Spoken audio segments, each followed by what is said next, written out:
Esta es una producción de Grupo Fórmula. El tema de los 500 médicos cubanos sigue dando de qué hablar y de qué comentar.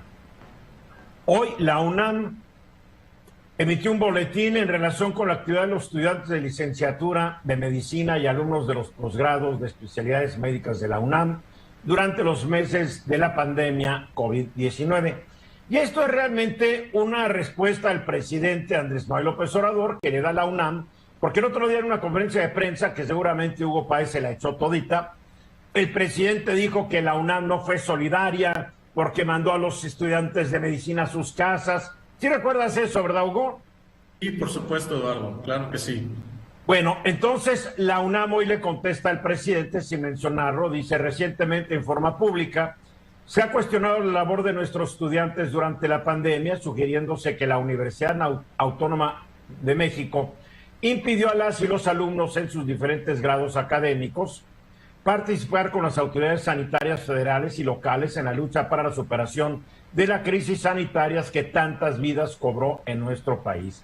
Al respecto, es pertinente hacer algunas aclaraciones. Uno, fue la autoridad sanitaria, con fecha 19 de marzo del 2020, en su oficio tal número, la que suspendió todas las actividades de los ciclos clínicos de pregrado, solicitando a los directores y directoras de hospitales y jurisdicciones sanitarias que los estudiantes no acudieran a las instituciones de salud. Con esa misma fecha y de acuerdo con el documento arriba citado, también se impidió el acceso a los internos de pregrado en los hospitales de primer y segundo nivel de atención. La universidad se apegó a estas medidas instruidas por la autoridad sanitaria y por considerarlas pertinentes para contener contagios y proteger la salud. Obviamente la autoridad sanitaria es la que está en manos hoy de dos charlatanes cuyos nombres no vale mencionar en este programa. Dos, los pasantes del servicio social que se encontraban en unidades hospitalarias fueron, por instrucciones de la autoridad sanitaria, trasladados a centros de salud para apoyar el Programa Nacional de Salud, donde continuaron prestando sus servicios de manera ininterrumpida. Los pasantes en áreas rurales permanecieron en ellas, afrontando las carencias propias de estas poblaciones y los efectos de la pandemia en la población rural marginada.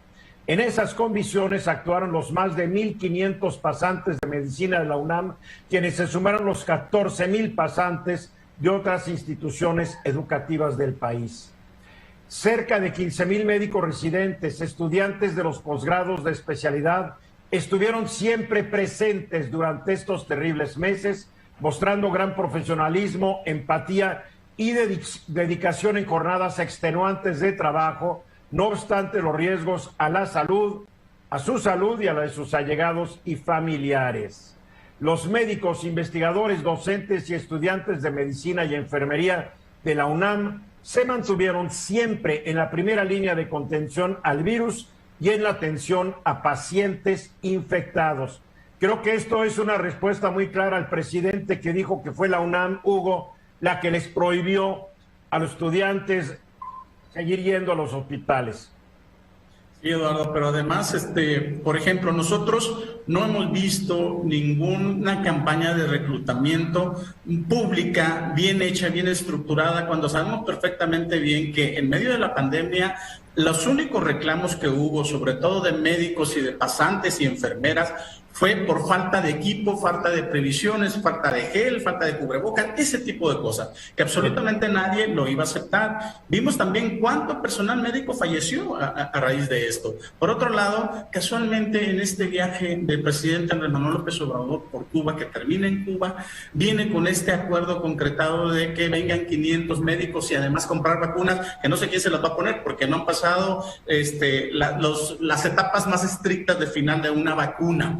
Entonces, en este caso digo, estamos hablando solamente de 500 médicos. Hemos visto esta historia, Eduardo, en Venezuela, en Nicaragua, en Argentina, en Brasil, en Bolivia, y vaya, al final del día, por ejemplo, creo que la parte más explosiva donde realmente se vio como una infiltración de personal de Cuba en Venezuela, primero llegaban como médicos, pues llegaron a ser, según mismos funcionarios que después se pelearon con el comandante Hugo Chávez y con Nicolás Maduro, llegaron a ser más de 50,000, de los cuales estuvo al mando un héroe de la Revolución Cubana que se llama Ramiro Valdés. Funcionarios cubanos trabajando para el gobierno y siendo pagados por el gobierno de Venezuela.